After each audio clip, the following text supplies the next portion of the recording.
This is my concern right here. Look at that. The header is touching that AC line there or whatever.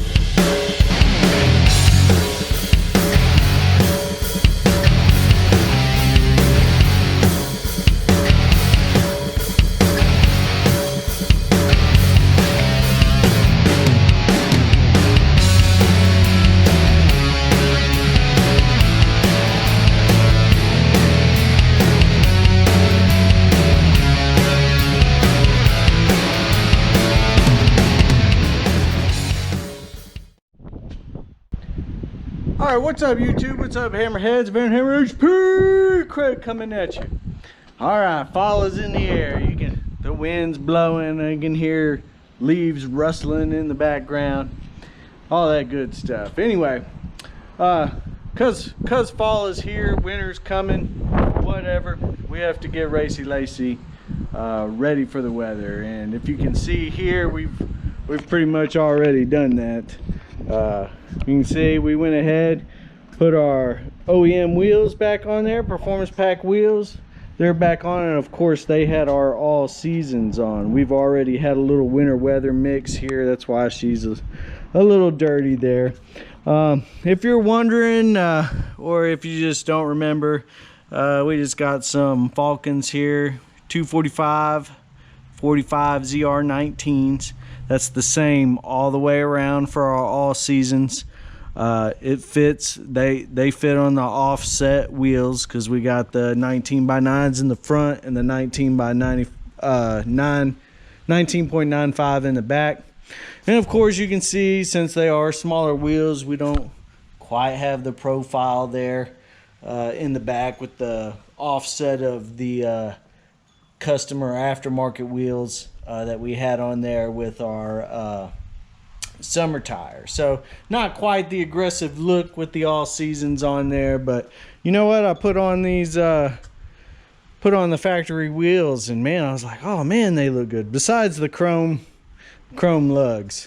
But it looked good. It looked good to have something different on there, so I was happy with it. So you can see here we're fixing to do an oil change. If you've seen my other oil change videos, I'm not going to bore you to death with that, but you notice we are going with a different oil. It's still same weight, we're just going Pennzoil instead of the Castrol.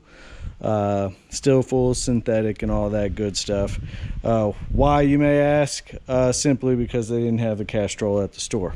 I'm not a big user of the same oil every time and blah blah blah.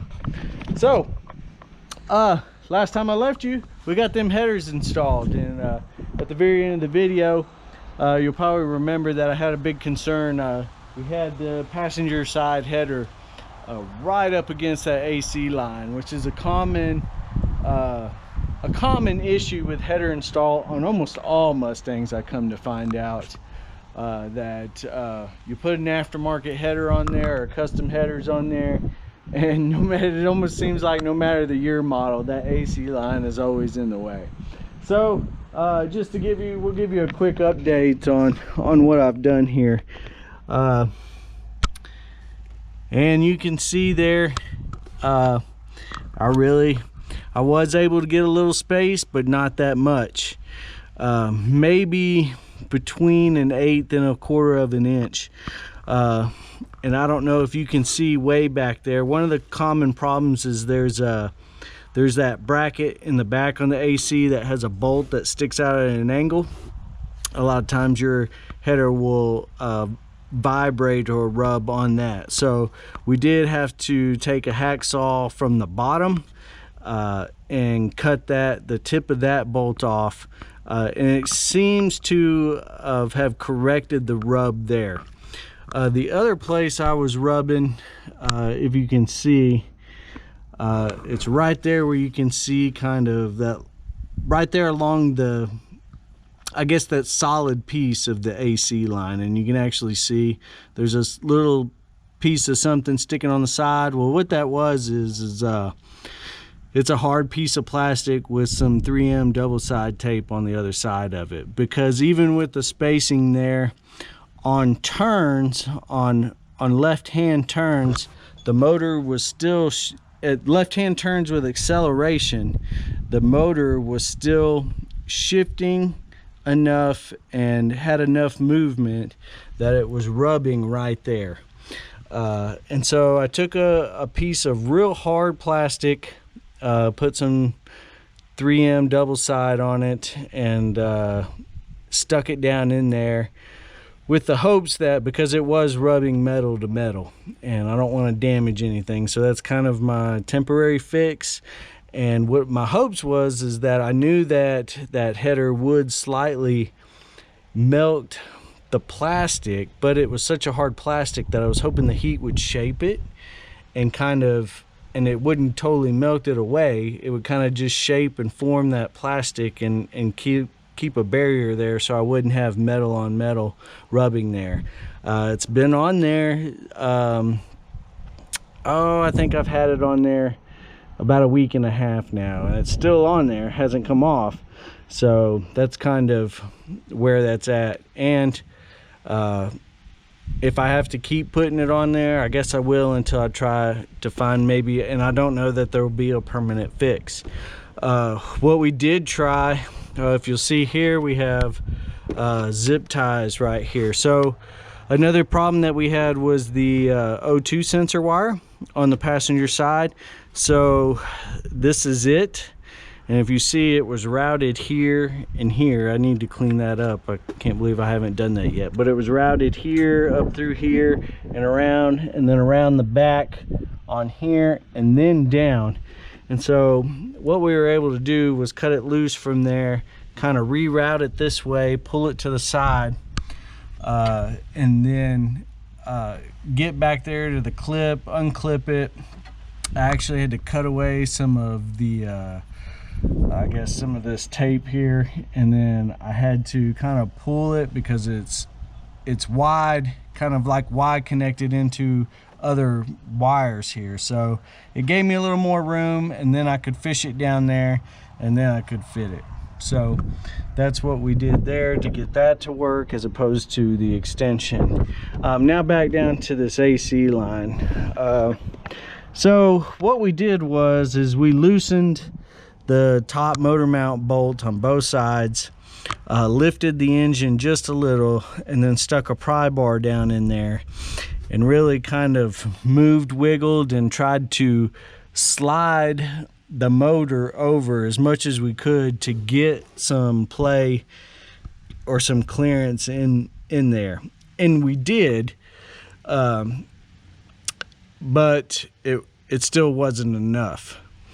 We got very little. So then what I ended up having to do was come in here with zip ties, actually pull this AC line over, and then zip tie it to this stuff right in here to give me just a little more. And I think I ended up with about 1/4 of an inch. So that's what we got. We did have one other issue, and I may show you when I lift the car to start the oil change. But we had one issue too of clearance on the frame, down there at the bottom where the header was actually hitting the frame. All right, we'll take a look here real quick and I'll kind of show you. And so right here you'll see where this is where we've been getting the header touching the frame. And if you see here, we don't really have a lot of room there with the starter either. And you can see it looks like that plastic is already melted pretty good there. That's where the majority of our contact is coming, is right here on the frame, and maybe not so much more on that AC line, but right here. And so that's kind of been our issue, and what we're trying to what I'm trying to find a solution for here as far as that goes. But we'll see how it goes.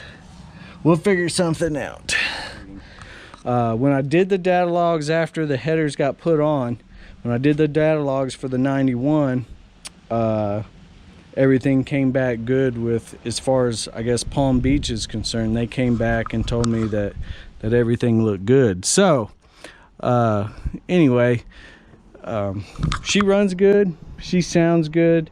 I'm giving a not such a good grade on fitment for Pypes for their headers in here. I don't know if the other header companies have that same issue or not. As far as performance and as far as sound, I'm enjoying that. That'll probably come in the next video. We'll do some sound clips, and probably what I'm going to do is go back and edit all the sound clips from some of my other videos, from when it was stock, from when we went just H-pipe, from when we went cat delete H-pipe, up until now with the headers, the Pypes headers and the H-pipe, still stock active exhaust in the back. So stay tuned for that. We'll have those coming. Those seem to be some of my most popular videos, are the sound clips for the different exhaust notes and the different setups. And so we'll bring that so you guys know how that's sounding and how that's looking. I will say it is not as loud as the cat deletes, because remember, we did go with the high flow cats, and the reason why I did that is because I just didn't want to worry about when it comes time to trade in, because the honest truth about it is eventually this car will be traded in. That's just the nature of the beast. That's the nature of my beast. It's the nature of Mrs. Vanhammer's beast. As much as we enjoyed Racy Lacey, and as much as we're still going to enjoy her, at some point she is going to get traded in. Ford's coming out with a lot of new products. The kids are going to start growing here. They're already growing. So I'm sure we'll be looking for something with some more room. I strongly considered an Explorer ST already, but we got Broncos coming out next year and things like that, and so who knows what it'll come. If we do go something like that, we are still going to bring you some type of Mustang content, whether I go buy me a Fox body or a New Edge or something like that, and we try to do some resto mods and try to bring back an old Mustang. So that's kind of where we sit on that. We're gonna go ahead and get the oil changed on her. We're at 15,000 miles, folks. I can't believe it. It's almost been a year that we've had Racy Lacey. 15,000 miles now. I don't think we've ever put that many miles in 1 year on a car. It just goes to attest to how much fun we've had the car. We've never done anything like this. When we had that Dodge, we did the head studs and some the deletes and stuff on that, but we've put far more dollars into this car than we ever did that Dodge or any other car that we've owned, and just thoroughly enjoyed it, and still enjoying it, and still plan on enjoying it. Unfortunately, they did have the last drag race last weekend here locally, so we won't be able to hit up the drag strip and test out the new headers. I'm hoping we can run this tank of gas out here pretty quick. We get her on E85, get that tuned, test her out then too, see how she does. But unfortunately, we won't get her to the track. But anyway, like I said, we're gonna get this oil change knocked out. We're gonna get her cleaned up. It's a beautiful Sunday out here, and like the videos, subscribe to the channel. We're gonna bring you as much content as we can throughout the winter. We still have a few things here and there that we would like to do with Racy Lacey, but for the most part, some of the big money and the big modifications have kind of been done at this point. As far as we're going to be able to take her. I'm not a monetized YouTube channel, so I don't have things help funding me to put a blower on her and things like that, like I would like to. But who knows?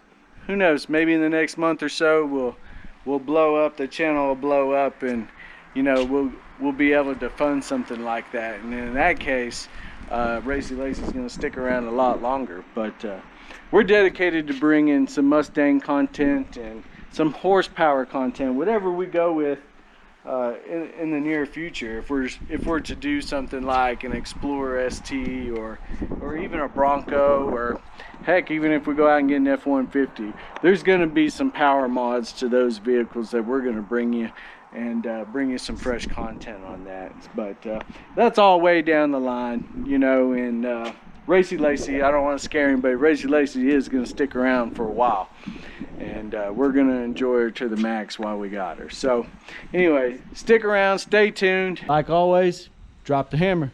Peace. Do it.